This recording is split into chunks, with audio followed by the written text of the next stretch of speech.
I can remember being a toddler, and we had in our pantry next to the kitchen a blackboard, a chalkboard, and I would draw on that while my mother was, in the kitchen doing stuff. And I remember that because it was like a revelation that, oh my God, you can really make things, create things, and that just stuck with me.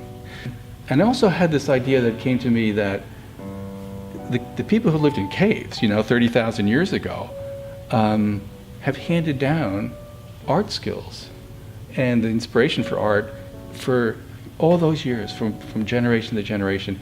And I liked the idea of being in that chain of art history, and the continuity of that. It sort of sounded like a lot bigger than the individual person. And because I was uncovering and discovering a lot about what I wanted my work to be like. And it was pretty obsessive. I think it was because of the nature of this thing opening up for me, that I was just totally immersed in it, and I was willing to work on these crazy things. So, and the idea of what they call in art automatism, where you get into a kind of a zone, and you're working, and the fluency of what you can do just sort of takes over. And I was working sort of without thinking, in a kind of a trance almost. And I'm 68, so that's a long period of time to be thinking about art and making art, right? But still, I feel like there's still more to do, and there's more to discover, and I'm still inspired by things, and I still have that need to be creative and in the studio. It just doesn't go away. It's really unfortunate, that our educational system doesn't put the emphasis on art that it should, because it's such a basic human endeavor, to be creative and to make things. I mean, you look at a kid, give them a box of crayons, and they're just drawing like crazy. And at some point, it drops out of their lives.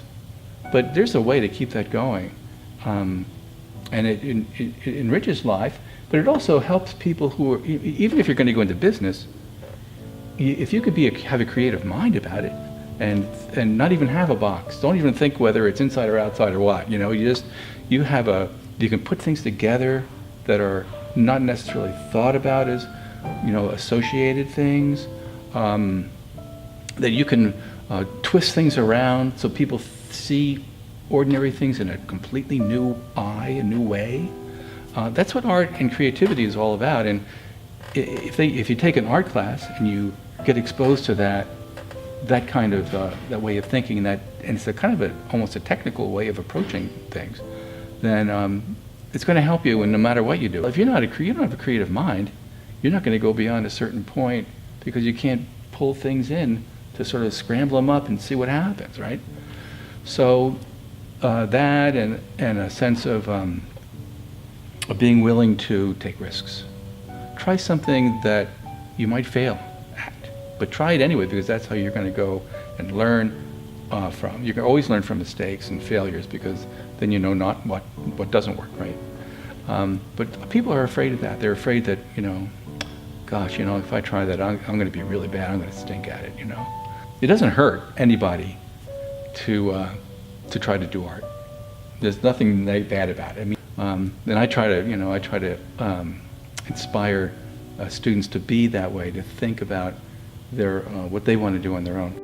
But at a certain point, they open that door, and there's no going back, and they just sort of go with it.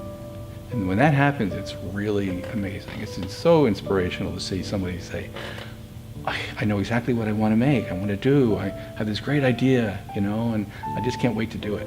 And then if it works out, then it's a great gift, it's a treasure, right? So it's a great journey of discovery about the world and about yourself, and and about the world of art too. It's great. I don't base my grading or anything on their final product. It's that journey.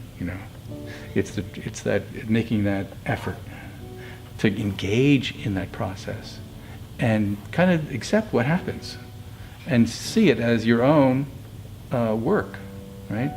That what do you call the process, right?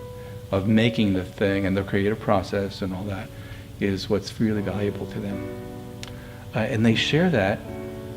And I talk to students who are struggling with that whole translation of 3D to 2D and seeing shapes and spatial relationships and perspective and all that kind of technical stuff, that their drawings are still valuable and meaningful because it's them. It's like looking into their minds and their soul, to see how they see something, which is different from reality and different from everybody else. And they make these great paintings that are reflections of their personality, their unique way of seeing the world. That's one of the great things about art, that it gives you a chance to express your individuality, to think about how you see things, and how you are different from everybody else, and what's great about that. You wind up somewhere where you never thought you'd be sometimes, or if you're lucky, maybe you discover something new, or you might just wind up exactly where you wanted to be.